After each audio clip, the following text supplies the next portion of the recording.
there's really there are no two houses that are really alike.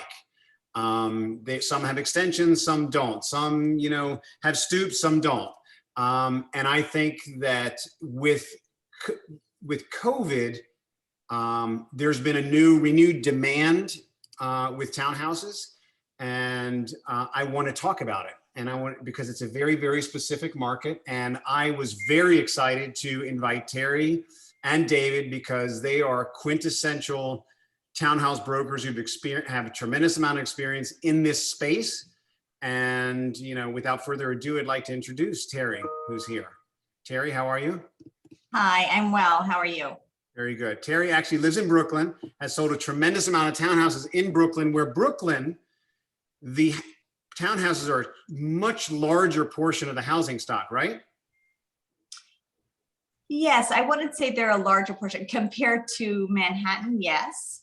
And, that there are neighborhoods that are considered brownstone Brooklyn, and they're very, very desirable.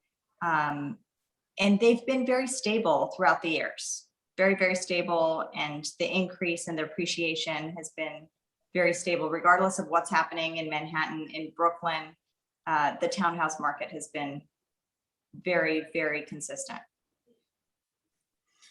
Just joining us right now, mobile, is David Kornmeier. David, how are you? Good. How are you? Can you hear me okay? Yeah, very good. David's been very gracious. He's between appointments, running all over the place. So thank you so much for being here. Oh, sure. I'm in a New York City taxi cab. So, representing. So you haven't missed anything yet. We're just getting started. And our first question is really, what's a townhouse? I already got emails from people saying, what's the difference between a townhouse and a brownstone and some of the other words that we use for these, I guess, little buildings? I guess little is a relative term. In, New York City, little apartment is probably 300 or 250 square feet.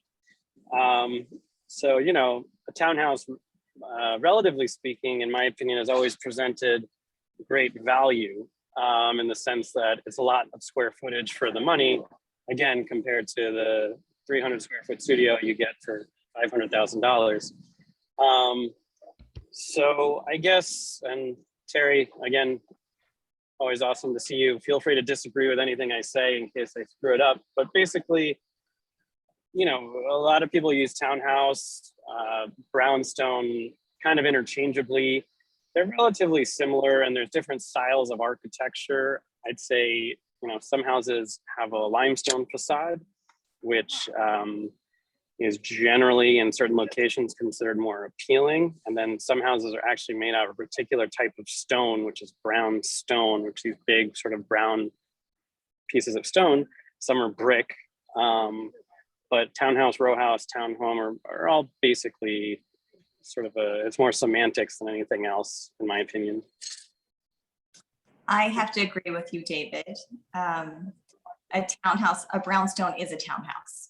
It's just people love the look of the brownstone. And so they like to say, I have a brownstone, I want to buy a brownstone. It's all about the brownstone. Meanwhile, they're townhouses. So I'm sitting actually in Mary Vettry's townhouse listing in Gramercy, 216 East 18th Street. It is part brownstone and part brick. It's a Greek Revival townhouse, very wide, very gracious. And when people ask for a brownstone, this is not a full brownstone, it's mostly brick, but it's a townhouse. They're all townhouses. This looks like brick with brownstone on the bottom. Is that what it is? That brick? That's correct. That's correct. And that's what a Greek Revival house is. Townhouses. It is a townhouse. Okay. The only townhouse that David didn't mention is probably a clapboard townhouse. You got me there. Very rare, very rare. Yeah, very rare. And also it's because David sells like $20 million, $40 million, those are his townhouses. So he probably doesn't have this. The clapboard There's one in the Village. It's on the market now. It's I think it might be one of the oldest townhouses in the city, and it's an individual landmark, and they're asking an extremely high price for it. So far, no one has appreciated its historical significance at that level, but there's always. Is it one of your listings? No. Oh, okay. I would not take it at that price personally, but. Is it a smaller house? Yeah, it's not huge. I mean, most of the houses in Greenwich Village and the West Village are pre-Civil War, and so they tend to be smaller, more of a federal style home. Yeah. But then you get up to like the Upper East Side, you start to have mansions and 20, Right, and 25. Exactly. In the Upper East Side and the Upper West Side, you have your newer houses, which are 1880s, 1890s, with the more modern technology, so they're bigger. So bigger with more floors too, right? Typically, instead of usually 4 floors, they're 5 5 floors floors. instead of 5, exactly. So the clapboard house that's in the village that I'm aware of, at least, is pretty small, and it's very interesting property. It's just, kind of small and overpriced. And then when you get as far as Brooklyn, they even get smaller, right, Terry? Not necessarily. We don't have as many of the mansions. Right. We do our fair share, but we don't have as many of the mansions. And I don't think that I don't think houses are necessarily smaller. You don't No, think? I think they're not. I think they're not at all. There's some really huge houses in Brooklyn that are beautiful. But like on some of those row street, let's say in Park Slope, some of those long rows, those houses are typically what width? 20. They're 20? Yeah, I mean, we have some that are narrower and some that are wider. Like one is fantastic, but generally you want the house to be 20. And how deep are the lots? Like on the Upper West Side, it's very common to be, for example, 18 or 20 wide and like 100 feet deep. We have a lot. Yeah, we have a lot of 100 feet. But if you're somewhere, for example, you're talking about Park Slope, in the North Slope, sometimes it might be like 80 to 90 feet deep. But we even have some that are 133. So there's no like, that's the big difference. And I'm sure David will agree with me. That's the big difference with townhouses. People are like, oh, how much can you get a townhouse for that's 20 wide? Or how much could you get a townhouse for in this neighborhood? How much? There's no such thing, because they're apples and oranges. Every single one is different. Yeah. What was it built? What kind of architecture was it? What condition is it in? When was it redone? Is it a single family? Is it a 2-family? Like, where is it located? Is it on a homogeneous block? Right? So all of that stuff comes into play. And I think it's the same in Manhattan and Brooklyn in terms of the stock. There are a few more mansions, I would say, probably in the Upper East Side and Upper West Side than in Brooklyn, but we have our fair share. So I'm going to share the screen now, and I'm going to show the 6 listings that the 6 townhouses that David has listed right now. And I want to call attention to the $31.5 million townhouse on the Upper East Side, because that caught my attention. That is beautiful. Can you tell me a little bit about what makes this a $31 million townhouse? I mean, it's architecturally stunning, and I guess part of its attraction is that it's on the Upper East Side. But other than that, what can you tell us about a $31 million townhouse? Sure. There's a couple interesting factors. As you can see from that photo, it's really a gorgeous limestone facade, which when you get to higher pricing echelons, that's really what buyers want. That house is also 25 feet wide, which is, really great. Wider is always better, and for these houses, assuming there's a certain baseline of depth as well. And, it's number 7 East 88th. So the numbers increase as you get farther away from 5th Avenue and Central Park. You can see from that photo how close you are to Central Park. You're literally a few houses down. The Guggenheim is right around the corner. So the location is fantastic. And in terms of architecture, this is a Beaux Art style townhouse, which at the time they were constructed were the most luxurious and valuable types of homes. Now, no one cares because no matter what you do, they knock it down and the inside and build it out again. But there is a distinctly unique and beautiful type of architecture that is here now. So, I think it's a very interesting property, and there's no real big negatives. It does need some work, but to me, that's what makes it really special. Can I ask you about something? This is a 4-family house, right? It's currently 4 units. Yes. 4 units. Most people, the highest and best use in this location, which may be your question, I don't know, is single family. So this is likely going to go to someone who wants to create that use. Single family is just a general term. It's not family specific. It means 1 unit. So someone will make the entire 10,000 square foot property one home. So what, just out of curiosity, we're going to get into this in a little bit, is that this is a multiple unit house. It's over 3 units. What are the taxes on this house per year? Well, if you have to ask, then you probably shouldn't be looking at it. But I don't remember what the taxes are off the top of my head. I have to double check. But taxes in this location can be anywhere from 100 to as high as 300,000 per year. Right. And I still think compared to other locations like New Jersey or Connecticut or other places around America, relative to the prices of these homes, the taxes in New York City are actually not bad. Like, I think if you had a $30 million house in Connecticut, for example, it would be massive and the land would be huge and the taxes would be a lot higher. But I'm talking a little bit above my pay grade because I don't know that market particularly well. John, what are the taxes on a house that's $30 million in Connecticut and Westchester? There are no $30 million houses in New Canaan. So for $30 million, I probably have to go over to Greenwich and defer to my friend Scott Hobbs, who builds $30 million houses just like every other week in Greenwich. Scott, what are the taxes on the houses you build? You have to ask. No, it's I believe Greenwich is around like 1% of assessed value, which is like 70%.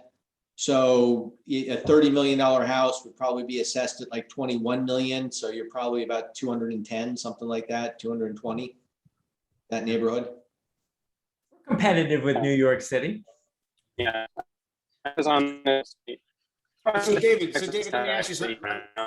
I had a buyer who had a 4-unit house and he rented the top 3 units. He took the top 2 units and he wanted to reduce his tax class in order to reduce his taxes. So he combined the 2 top units, and then he had a duplex at the top. So he had his unit, a middle unit, and a top unit, which was actually a triplex. So then he had 3 units, and he went to a certiorari attorney, and his taxes literally dropped because of the tax class changed. Now, recently I had a buyer who was looking at a house, and it was a multiple unit house that could be delivered vacant. I think it was 7 or 8 units, and they were considering renovating it and making it a single family home. And the taxes were something like 80 or 90 some thousand. And I spoke to a certiorari attorney. He said, in theory, yes, that after it's converted to a single family and you change the C of O, that your taxes could actually be reduced, but there's no guarantee. Have you experienced that? Are you talking? Oh. I'm talking to both of you. Go ahead, Terry. That's a fun question to answer, so you have it. So it's actually gone both ways. Part of it is they're looking at value. And if you take a 7-family, so a single family is worth more than a 2-family, which is worth more than a 3-family, and it keeps going. So if you have a 7-family, yes, you're paying commercial taxes, but because it's more than a 3-family, but you're making this new single family, which is going to be worth a lot more. And so you're probably going to pay higher taxes. It's not just about the tax rate, it's about the value. And I think every time you go and make some kind of alteration like this and you're changing the number of units, then I feel like that kind of automatically makes the city reassess, and therefore you're more likely to be hit with a higher tax. What do you Right. think? Dave? I mean, I've seen it. So the lowest tax class is class 1A, and that means townhouses that are 1, 2, or 3 units, or we might say 3 family. If a building is a class 1A and has been a 1A for a long time, no matter what the condition is, the C of O hasn't changed, even if it's changed hands for, even if it's changed hands from a value standpoint. So there's been a sale price at a higher level. Usually, well, not usually, but there's a cap on the amount of increases that you're allowed to have from the city for that tax class. Homes that are other tax classes do not have those types of caps. So really, in my opinion, I mean, the taxes are all over the place and you never know what you're going to get, except they usually go up. But the taxes on a house are determined by its history. So like I said, if it was a single family for the past 50 or 60 years, then usually you're going to have much lower taxes than if, for example, the Upper West Side as a neighborhood has gone through a lot of transitions where, 50 years ago, 40 years ago, it was not a super luxury neighborhood. It was, much less valuable than it is today. And so people were taking homes up there and getting special, actually tax breaks from the city, like it's called a J51 tax break, in order to turn those homes into multifamilies. And they were taking out the stoops, which are the front steps, to make an extra apartment upstairs and things like that, just to maximize it as a small rental building. Then in the past 20, the Upper West Side, for as an example, has become a much more luxurious neighborhood. We had an apartment sell at 15 Central Park West for $88 million, or $13,000 a foot, which is still the highest price per foot in New York City for a property. I just sold an apartment in that building, a few months ago for $47 million for 6,000 square feet. So, the Upper West Side's come a long way, but in terms of how it affects your taxes, now that these multifamilies are all being converted back to single families and they're trading for $15 to $20 million, the rates are increasing. But as Terry said, you're changing the tax class to a lower class, so you don't actually get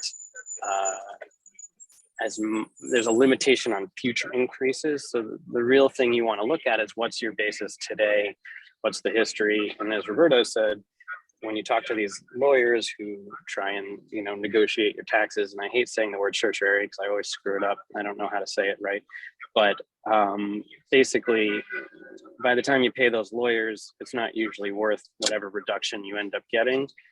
But what I always tell my clients who own townhouses is hire these lawyers while you own it and manage your taxes, pay attention to your taxes, because the city screws it up all the time and they assess at different rates all the time, which may or may not be anywhere close to value.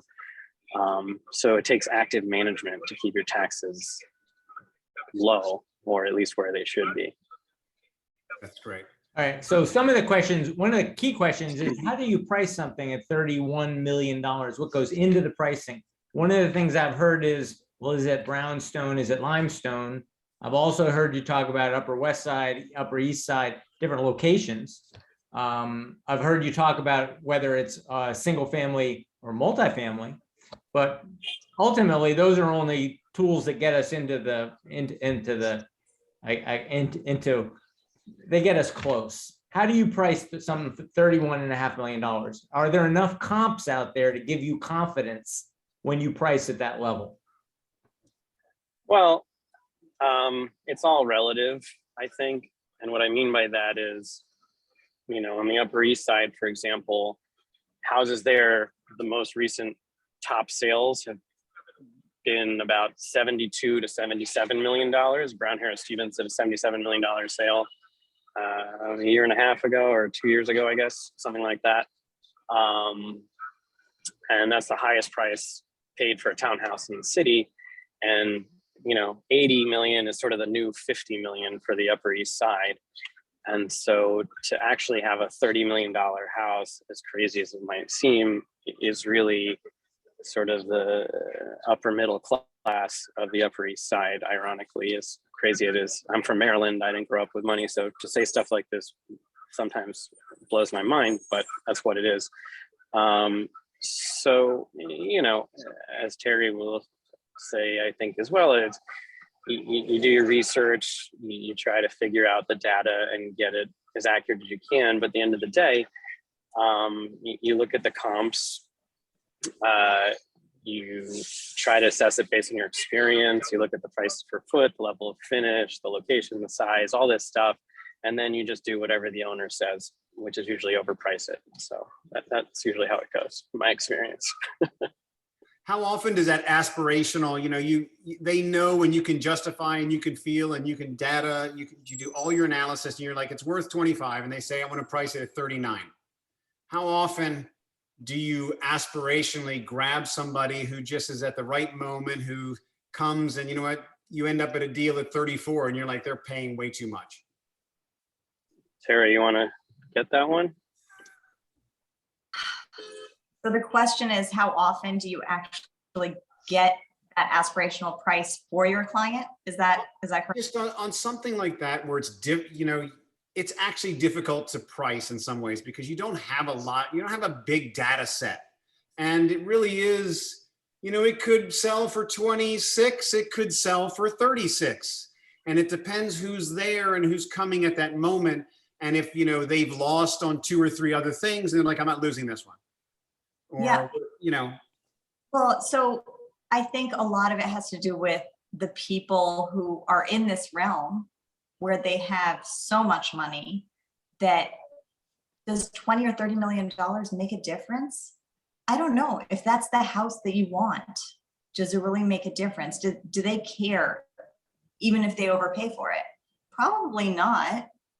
What you're saying is So that it's townhouses as a category is an inefficient market, that you can have, you expect big swings because it's not efficient. There's a lot of emotion driving the townhouse market. And you come into, and you expect it. Absolutely, but I think emotion in any real estate market when it's your residence, right? So I think if this is your home and you want to be, some people want to be just on this block or this street or, a certain area, and a home comes available. And if they have the money to pay for it, they'll pay for it. So yes, sometimes you have people overpaying, but they really don't care. The people who are overpaying really don't care about that. So at those price ranges, it's worth giving it a shot. The price range definitely. I think it's go ahead. To start the conversation somewhere, right, David? You have to start the conversation somewhere. Yeah, and I mean, this price range is not a crazy price range for a townhouse of this size and location on the Upper East Side. Like, again, I hate saying it, but sorry for the siren. But $30 million in this Upper East Side for a townhouse is, like I said, it's not really close to the top of the market. And yet you said you wouldn't take that one downtown because it was overpriced. And that's what's interesting to me is you wouldn't take an overpriced listing in a townhouse market, and yet many townhouses are expected to come to market overpriced just because they're townhouses, and it's inefficient and difficult to price. Yeah, I don't really agree with that statement. I think it's all contextual, right? And so, like, you can't say, oh, well, this apartment sold for $6,000 a foot, so this townhouse should sell for $6,000 a foot. Yes, I did mention at the beginning that houses usually sell for a lower price per foot, but there are houses, I think the question we're sort of getting into, which is maybe more applicable to any general market, is, how do you set a record that's never been set before? How do you push it to a new level? Like, I went to a townhouse in the village, not very, very close to that clapboard house, which was 25 feet wide and it was 4 stories. It was about 4,800 square feet. And it was beautiful. It was gorgeous. And I walked in and I said to the owner, "What do you think this house is worth?" And he actually said to me, "Well, I'd love if we could get 16 million for it. It's a little over, I don't know, 3,500 a foot or something in that neighborhood." And I said, "I think we should price it at 30 million. And I thought, his eyes popped out of his head. And he's like, "Well, nothing's ever sold for that price before. Why do you think that?" And I said, "Well, it's a beautiful house. You're on a great block. And it's just a special property." Anyway, I ended up selling it for 25 million, and it was in the newspaper, so I can say, to Rupert Murdoch, who can do whatever he wants. And he paid almost $5,000 a foot, which was the second highest price per foot ever paid in the city for a property or a townhouse. And so exactly what Terry was saying, if a rich guy wants it, there's nothing that's going to stop him from getting it. How quickly did that transpire? Incredibly fast. He walked in to the property. We spent about 10 minutes and he said, "My, so-and-so will call you in the morning." And But how long was it listed? we had it on for about 8 months or so, and we had a few offers that were lower, but I told the owners, let's keep waiting. And then we had an offer on the table at 23 and a quarter that the owners were going to take. But yeah, and Rupert Murdoch walked in and said, "My associate will call you in the morning."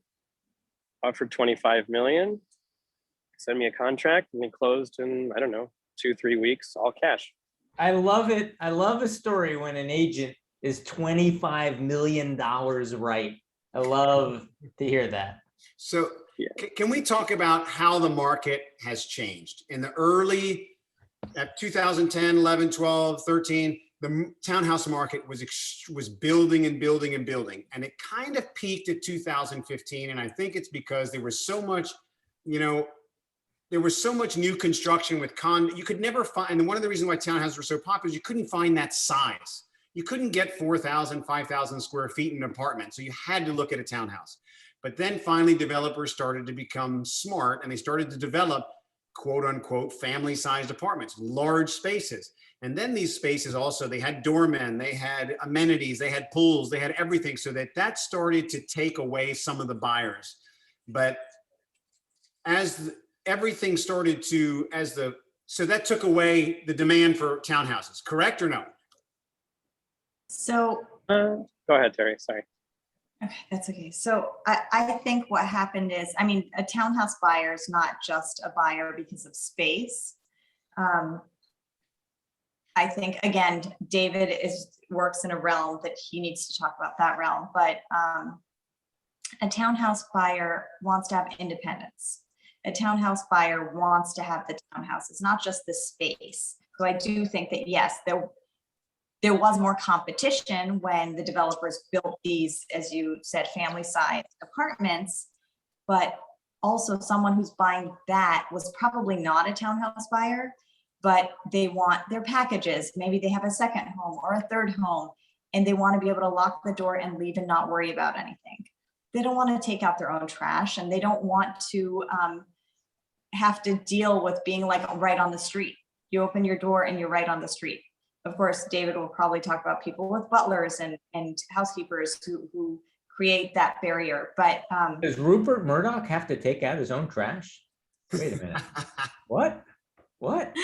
probably not. David still goes over there and does that for him. Exactly. During Exactly. COVID, he did. I'm loving the image of Rupert Murdoch. Oh yeah, I hate this. I take out my own trash. I'm right up on the street. Yeah, this isn't working out for me. He never, just to give you a sense of how that works, I don't think he ever went into the house after he bought it, and then he waited a few years and resold it for like a little bit, like 27 million or something. So, you know, I don't think he ever went in the door. Once he realized he had to take out his own trash, then of course he sold it. Out his own trash, obviously. That's a different thing. Yeah. But I think that, you know, as you said, 2015, 16, 17, 18, 19, basically people preferred to spend more money per square foot, spend more money and pay more in monthlies, but buy these fabulous large apartments because they had things that came with them. The location was, they had a doorman, received their packages, they had amenities. There was so much going for them that the townhouse, I don't want to say fell to the wayside, because yes, there's still some people who are very private and would still be in a townhouse and would never buy one of those apartments. But what happened, and David, you can tell me what you think, is what happened to the townhouse market is it came back with a vengeance after COVID. Is it because people don't want neighbors? They don't want elevators. Deal with the germs, right? We're already in New York, we're already on top of each other. But that's something that if you could control, like who you're interacting with on a daily basis as you come into your home, then you're going to do it. And a lot of people, I think, ended up buying townhouses. A number of people who were Manhattanites and never thought they were going to move to Brooklyn ended up moving to Brooklyn and buying townhouses. And actually, a lot of money came from Manhattan to Brooklyn because the townhouses also, I have to say, they're very beautiful. And the town, I don't want to say that I'm sitting in a beautiful townhouse right now, but not all of them are like this. A lot of them are tiny and beat up and chopped up, and they're just not that great. So I feel like it was an easy choice for people to say, okay, I'm going to stay in New York. I'm not going to leave. I'm not going to Long Island. I'm not going to Westchester. I'm going to stay, but I'm going to move to Brooklyn and buy myself a really nice townhouse. And you know where all the people who sold in Brooklyn went? You. They all came to Fairfield County because they're like, you know what? I'm already used to taking out my own trash, right? I already like having my own building, my own little building, you know, instead of being in an apartment. And we're the closest thing to it. So once you've made the transition from Manhattan to Brooklyn, the obvious next transition is to come out here to New Canaan and or Greenwich or Westport and try and get yourself a little bit more green space. But So then where do your sellers go once they leave Connecticut? Well, you must have missed the Palm Beach episode because I did not miss it, unfortunately. I wish I did. Yeah, they think we have more than our fair share of hedge fund managers in Darien, New Canaan, and Greenwich, and a lot of them, unfortunately, did go to Florida, and not just because it was a real estate decision, but sometimes because it was a tax decision. So I think a big thing also to talk about townhouses is that it typically, when a townhouse comes on the market, at least for the most part, you've had an entire generation that's lived in the house. So every time you see a house that comes to market, you have someone has to buy a house for 8, 6, 7, 8, whatever million, and they got to put $2, $3, $4, $5 million into it in order to make it what they want it to be in a brand new house for their generation of for their family. So you have to have someone who has the wherewithal to carry that house for probably 24 months while they're living somewhere else as well. Now on the Upper West Side, I would say, that type of, proposition is anywhere from, to completely renovate the house and buy a house is somewhere between probably 8 to 12 to 13, 14, 15. On the Upper East Side near the park, that's probably what, $18,000, $19,000, $20,000 proposition, David? To buy a gut job on the Upper East Side? To get into a house like for example, like Park Block or from 5th to Park Avenue, somewhere in that range, you're going to be to 15 to 20 in order to get that, right? Generally, I mean, there's a couple of very small houses now. Small, like I don't even know the square footage, but pretty darn small because they're park blocks off of 5th Avenue on the Upper East Side. They need complete renovations, and one's asking like 8 million, the other one's asking around 7 million, and they're quite narrow, 4 stories. You know, but again, you could easily go to a much larger house on the Upper East Side, like, for example, the Jeffrey Epstein mansion, which was an incredible piece of real estate. It's 20,000 square feet in a great location, but had this horrible taint on it from the history of the property. That still sold to some guy who's in the newspaper, I forget, a hedge fund guy or a finance guy, for like, you know, $55 million. And I'm sure he's going to gut it completely. And just to give you a sense of the construction costs, you're talking about at the super high end, for that level of property, people are paying $1,500 to $2,000 plus per foot, and that's 20,000 square feet. So he's probably going to be in for, I don't know, 90. Those numbers sounded good to you, Scott? It really, I mean, I was actually going to ask, following up on your question, that of course people only come to us on townhouses they want to renovate. And I was wondering, for the townhouses, is it like 80% of them need a lot of renovation? Do some just need a little bit of lipstick? Do they all need a lot of renovation? Because you're right about it. Some of these houses don't change for generations. And typically at the end of the time, people haven't modernized for a long time before that. The ones that come that are completely renovated and move in sell at a tremendous premium, because you can literally just walk in. Like David had a house, I think it was 31 West 89th Street a couple of years ago. That was a spectacular house. Sold for like 13 million or something, right? Yeah, 13.3. That was a gorgeous house. But that house, let's just say that house hadn't been renovated. Like when that owner bought it, they probably bought it at like 6 or something and probably put 3 million into it. They were probably into it for 9. More than that. Yeah, more than that. I don't think they made a ton of money on it at the end of the day, but you know, it just depends on what you buy it for and what you spend. I mean, renovations here now, they used to top out probably 600 to 800 a foot. Now they sort of bottom out around 500, 600 a foot for a high-end renovation. Okay, so let me go back to my question. You took it to Jeffrey Epstein's house, which is just the extraordinary. You have a buyer. If I have a buyer on the Upper West Side and they say, you know, I'm going to look for a house to put my family in, I want it to be renovated, I'm going to tell them that you need a budget probably of like 7 to 11, 12, whatever, and you can find something, right? Does that sound fair? Sorry, I didn't quite catch the question. If I have a buyer say, listen, I want to buy a house on the Upper West Side and I want it to be renovated, I don't want to do a lot of work, they're going to need a budget of somewhere between probably 7.5, 8 to somewhere around 12, 13-ish, right? Generally, right? You could get a nice house. Not on a park block, but yeah, off the park block. Yeah. Not on a park block? Correct. On the Upper West Side? Correct. What are you saying the budget needs to be? For park block? Yeah. For renovated single. Yeah, renovated single family Upper West Side, you're talking, I mean, the cheapest one I've seen in the past few years was one on 76th Street, which is a great block, 20-footer. Didn't have an elevator. It was sort of a 2-family. They used it as a 1-family, but it was really a beautiful house, and it sold for like 13.1. And I thought it was a steal. Typically, you're bottoming out around 14 to 15 in a good market. And these are 20-foot wide houses. There hasn't been a big 25-foot wide sale on the park block in a while. No one's broken the 20. I would differ with you because I think you can definitely find something.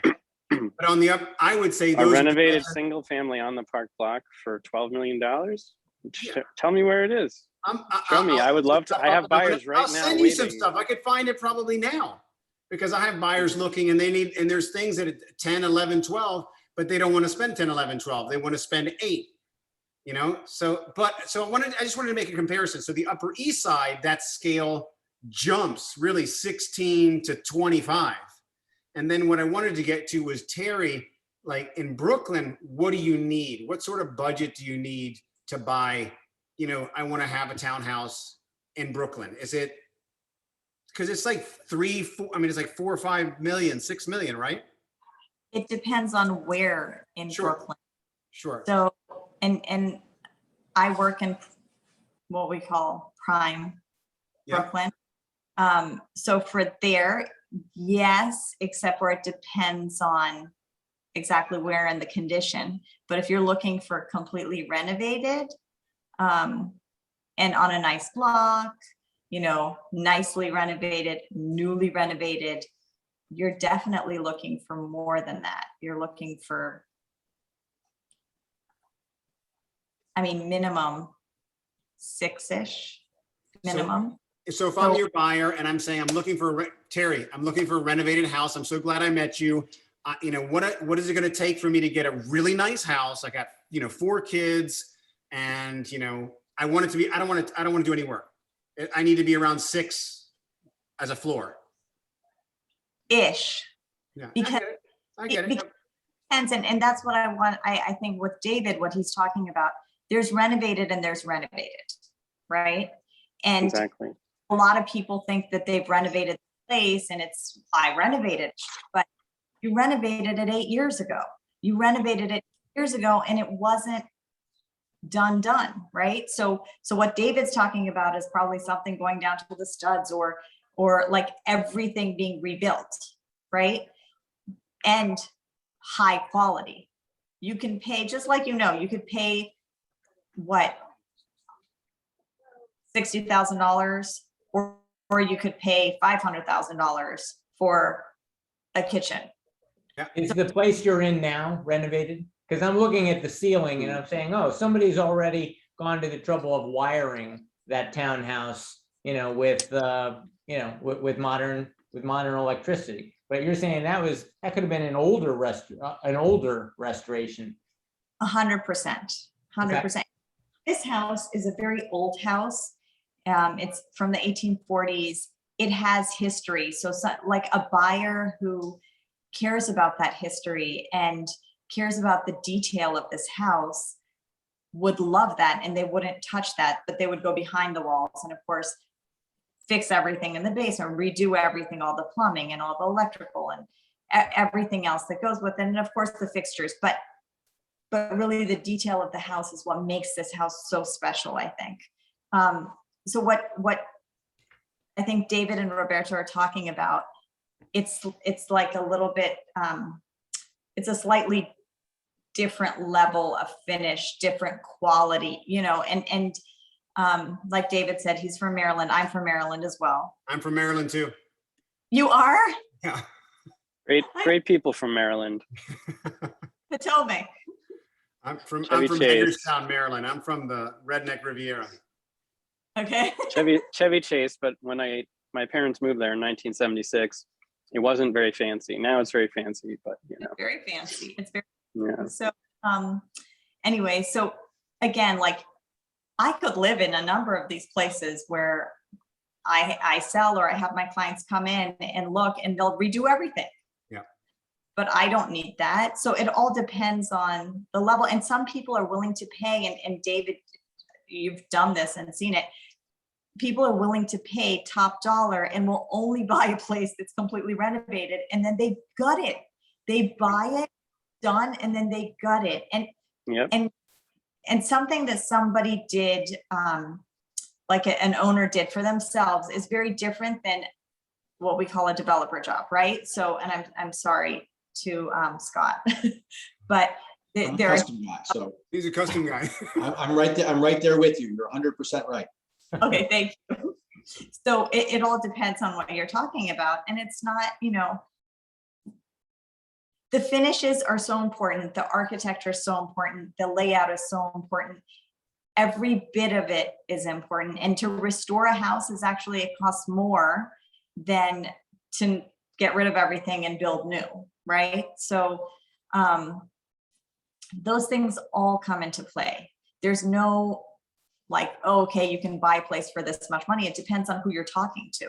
Is this person, is this buyer really interested in not having to do anything? So it's new electrical, new plumbing, and it's, you know, it's a new kitchen, new bathrooms, everything looks new, but it's not quality.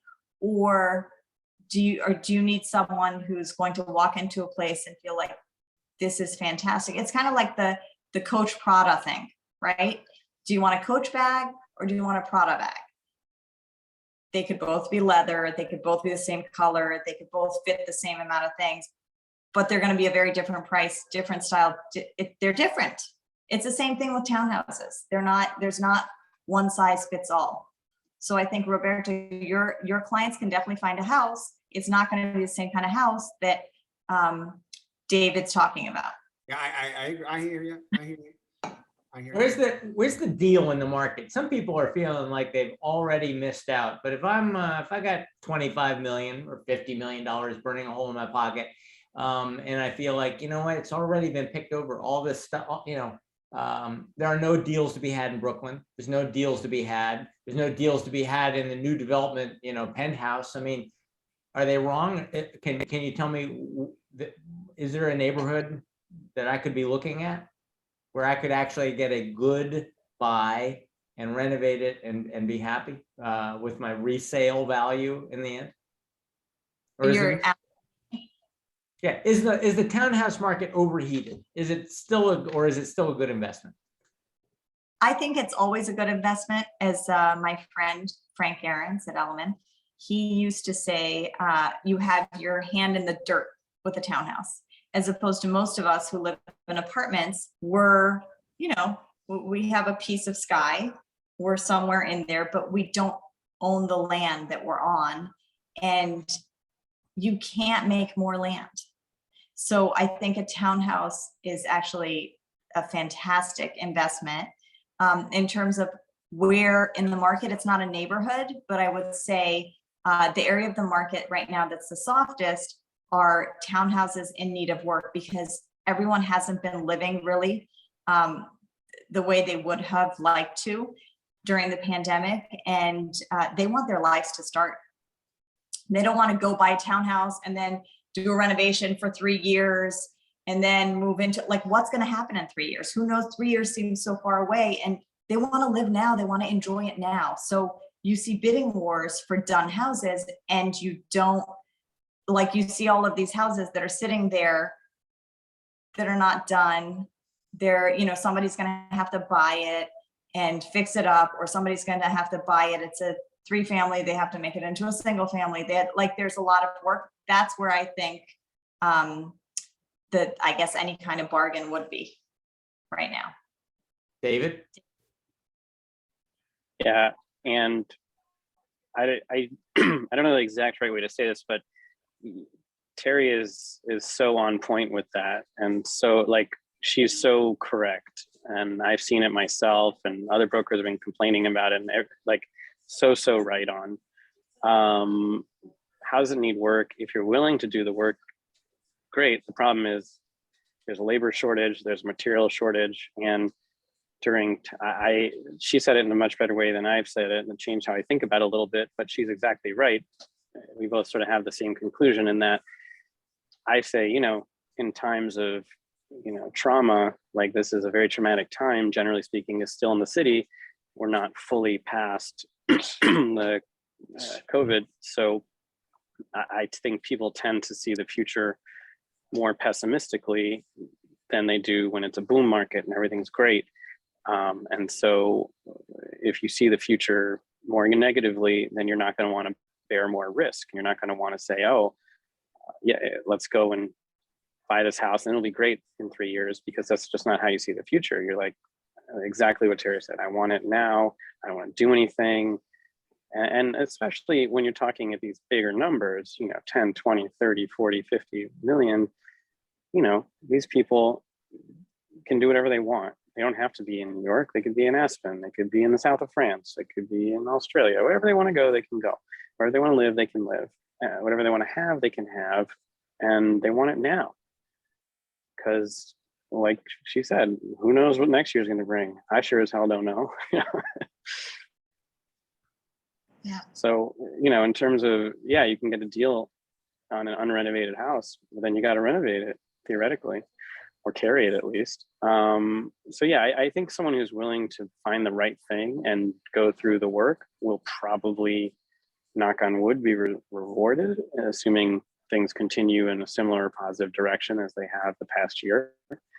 And then it's just what exactly are you buying in terms of location, size, etc., compared to other sales in the past.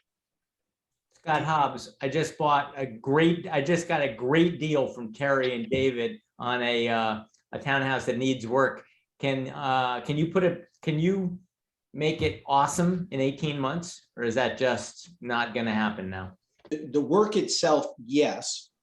The approval process, from approval, beginning design approval all the way through to the end, that's really one of the hardest parts. And then the other question always with the renovation is, once we actually do the demolition, what do you discover?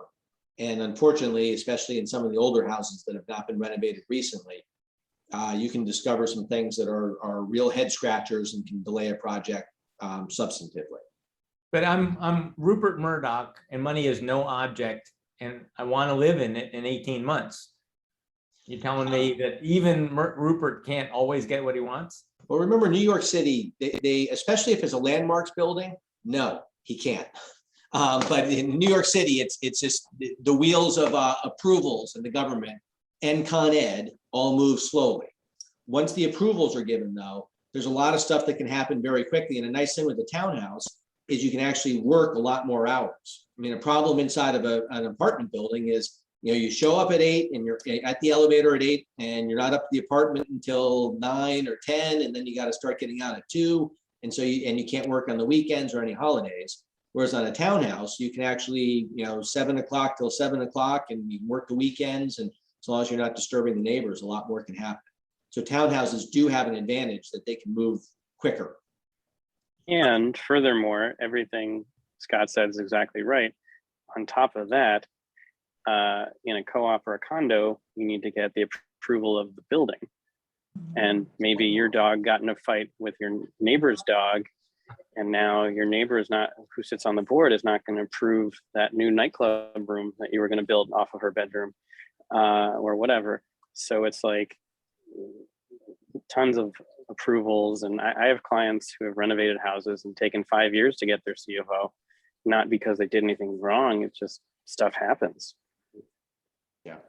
Scott, you're building, you said in 18 months you could do that, but is that a longer time frame than you would have given us had we asked you 2 years ago? Yes. I mean, right now, there's no question. I mean, everyone, you read about and see it all the time, that the supply chain is broken and there's weird stuff. There's just weird stuff that's missing. I mean, cabinet slides for drawers are on ration to the cabinet manufacturers. So we're actually getting cabinets with the drawers, but you can't install the drawers because there's no slides to them. I mean, they're just weird stuff. Spray insulation. I mean, all these sort of things are weird. And then getting the labor again, because guys are exhausted and everyone's tired, and the bureaucracies have figured out how to do some things a little bit faster, and other things they've just gummed up the works and slowed them down. So it's a challenging environment to get the work done.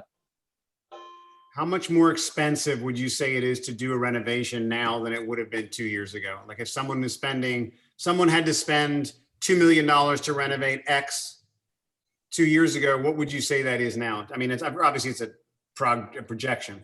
I mean, it's a really good question. I mean, if I had to do my gut, I'd probably say maybe 10%. And just actually, if you were to look at copper, though, copper actually spiked, it crashed, and now it's spiking again. And so it's literally minute by minute, guys will guarantee prices for 24 hours. And sometimes the price is actually lower. A lot of the time it's not. And so it's a very dicey circumstance. We just encourage everyone to plan early, order early, get everything on the line as fast as possible. And in townhomes in particular, the sooner you can start doing some demo and knowing what you're really dealing with, the better it is for planning and moving everything forward. Is the quantity of work you're seeing in Manhattan spiking? It's definitely up. I mean, Manhattan was the last to recover, just as it was sort of in the real estate market. And we're definitely, with property transfers, work follows. And we've seen a whole lot more property transfers, and a lot of our architects are back being very busy. And what's actually ironic is that's slowing things down, because a lot of them started doing some work in Florida and out in the suburbs. And now they're finally getting back to the New York City work, but they got to finish the other work too. So even the design process has slowed down a little. Wow. We're definitely New York City, just as, as you guys saw last fall, sure as the moon follows the sun and vice versa, the transactions happen and then the construction follows. We're running out of time, and I want to get away from townhouses and get to the two great townhouse whisperers that we have. And I want to know before we lose you entirely, what's your secret? I mean, clearly you guys are known in New York to be, townhouse superstars. And a lot of agents on this call, are leaning in right now saying, what makes you special? I mean, obviously your knowledge is long and deep, but it's got to be more to it than just being knowledgeable about townhouses. What's your secret weapon? David, you go first. Okay. It's funny. I think in the 18 years that I've been doing this, the best advice I got was actually from my dad when I first started. I didn't know that at the time, of course, but in retrospect. And he said, and my dad grew up in, the Midwest and Missouri. And so he says things in a particular way. But he said to me, David, it seems like there's a lot of cowboys in your business. And if you just kind of act like a normal person, that'll probably get you pretty far. And honestly, I think that was the best advice I ever got, where, there are, not to disparage anyone else in particular, but, it's an industry that historically, I think we maybe taken over lawyers as one of the more, or I should say, I don't want to say detestable, but the least liked industries. Everyone has a bad real estate broker story, and, overcoming that, especially if you're the second or third or fourth broker on a listing where someone's been burned or had a bad experience. I mean, I've had bad experiences myself using brokers myself when I first moved here. And so I think just really, and this may seem like, obvious advice, but treating people the way you want to be treated, being as honest as you possibly can, being not crazy, don't get upset, put the client first, protect them, take care of them, be knowledgeable about whatever you're working on. And, all of those basic things, for better or for worse, distinguish you. And I'm not so sure that it's great that they should, but I think if, my natural gift that I've just had my whole life is I read people really, really well without trying. But aside from that, I just try to work hard, be smart, tell the truth, and do my best, and not be greedy and put the client first, because you're not going to win every time. But that's okay. You win when you can win. And in terms of very practical advice, if you're starting out or early on, it takes months, if not years, to do the first few deals, and years to build a business that grows upon itself. And so you have to have a lot of savings, and don't spend your money as soon as you earn a big commission. Keep 2 years of savings in cash in the bank, and then, buy some crypto or whatever else you want to do. But be careful with your money. So that's my 2 cents anyway. Terry, that was great. I love your dad's advice. Terry? That is great. Can you guys see me? Because I can't see myself. We You see. can? Oh, good. Good. So I agree with David. And I think for me, a lot of, I find that in our business, there are many people who I don't know, they think they're movie stars or they think they're very important and it's all about them. While we're brokers, it's not about me, it's about you. I'm here to serve you. I try to disappear in the background. I listen very intently. I've never pushed my clients. I've always been honest with them. I've always treated every transaction as if it was mine. And I've given people, I tell them the truth basically. And I tell them, I wouldn't buy this. I mean, I've had people buy places. I've had my clients buy places and I've told them, listen, this is not a good investment. This is not going to be a good resale. Don't buy this place. These are the issues. Oh, you're buying this new development. You're going to have leaks. Just know that you're going to have leaks, you know? So I think just being a normal human being, a lot of our colleagues are knowledgeable. A lot of people are very knowledgeable, but they make it about them. And it's honestly, that's the reality. It's not about us. We're just there to make things happen, to help broker the deal and make sure that our clients are being taken care of. And that's been my priority, and everything I do is word of mouth. So I'm grateful to everybody who supported me. That was awesome. Thank you. That was awesome. Really, I mean, we should all aspire to serve our clients and be reminded it's not about us. And for, you know, some of us, it's harder than others. So that's really beautiful advice. Thank you. I hope somebody watches this on the internet and says, I want to work with him. I want to work with her.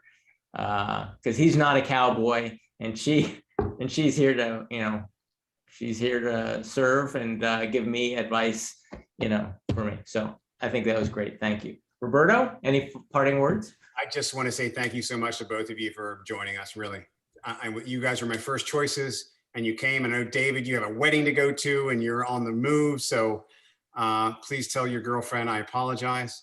And It's not his wedding, right? No, not his wedding. No, I already did that. Okay. Not doing it again. Yeah. So thank you All guys right, so much. thanks guys. Thank you, Terry. Terry's the best. Thank you, Dave. Talk to you later. You guys, bye. Johnny, Bye. we'll see you. Sorry, guys. It was awesome. Thanks, Scott. Thank you so much.